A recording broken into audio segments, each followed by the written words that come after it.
Sri Sultan Hamengkubuwono X menyinggung tentang serat kalatida atau kolotido ketika menyampaikan sapa aruh kepada masyarakat Yogyakarta terkait status hening atau calm down yang diterapkan untuk menanggulangi pandemi virus corona atau COVID-19. Bahkan dalam pemberitahuan yang disampaikan dalam dua bahasa Indonesia dan bahasa Jawa tersebut, Raja Keraton Ngayogyakarta Hadiningrat itu menyebut hari-hari ini syarat dengan ketidakpastian yang digambarkan oleh Pujangga Wakesan Ronggo Warsito dalam serat kalatida. Suasana titada yang sulit diramalkan, penuh rasa was-was, ujar Sri Sultan di Balai Kepatihan Yogyakarta Senin 23 Maret 2020 lalu. Mengapa Gubernur Yogyakarta itu menyitir isi serat kalatida karya Raden Ngabei Ronggo Warsito? Padahal kalatida selalu diidentikan dengan zaman edan, satu fase sebelum zaman Kalabendu yang penuh kekacauan dan huru-hara, sebagai landasan menuju zaman Kalasuba yang gemilang dengan munculnya Satrio Piningit yang akan berlaku sebagai Ratu Adil. Kita tidak hendak menafsirkan maksud Sri Sultan terkait kalatida. Terlebih Sultan telah memberikan penjelasan terkait gambaran yang ada dalam serat kalatida, yakni masa yang sulit diramal dan penuh kecemasan. Tetapi Mocopat Sinom serat kalatida yang terdiri dari 12 pupuh atau bait juga memiliki ragam tafsir. Bagi penyair W.S. Rendra, zaman kalatida adalah masa di mana akal sehat diremehkan, perbedaan benar salah, baik buruk dan adil tidak adil diabaikan. Hal itu tergambar jelas pada dua larik bait pertama yang berbunyi, sekarang derajat negara telah suram, pelaksanaan undang-undang sudah rusak karena tanpa teladan. Bait kedua lebih menohok lagi. Jika kita artikan secara harfiah, maka pesan itu sangat kontekstual. Mari kita simak. Raja yang tengah berkuasa adalah raja utama.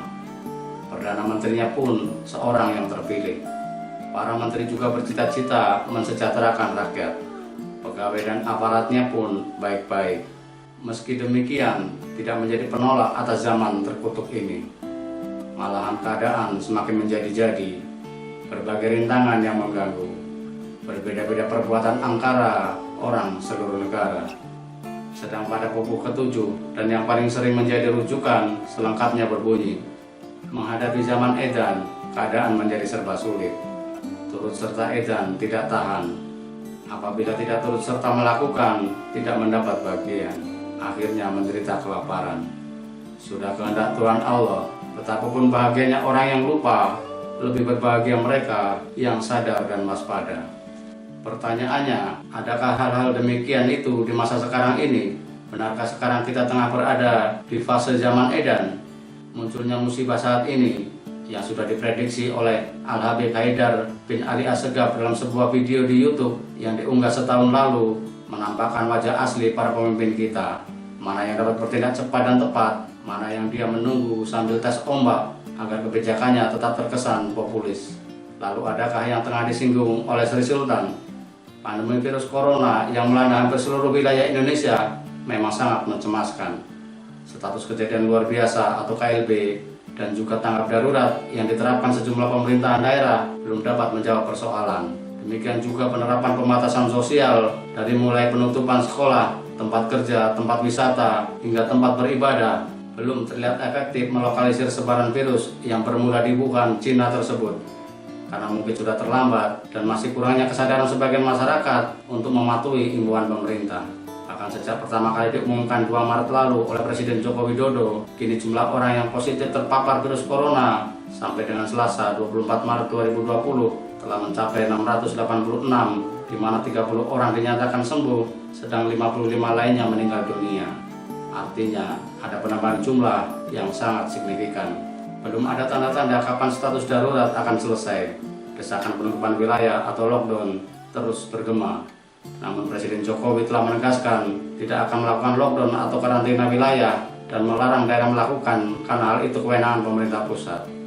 Jika situasi ini berlanjut, karena puncak sebaran belum dapat diprediksi secara akurat, maka kemungkinan akan muncul berbagai persoalan, dari mulai anjloknya nilai tukar rupiah yang kini sudah di atas 16.000 per dolar Amerika Serikat, ancaman PHK buruh, hingga krisis ekonomi.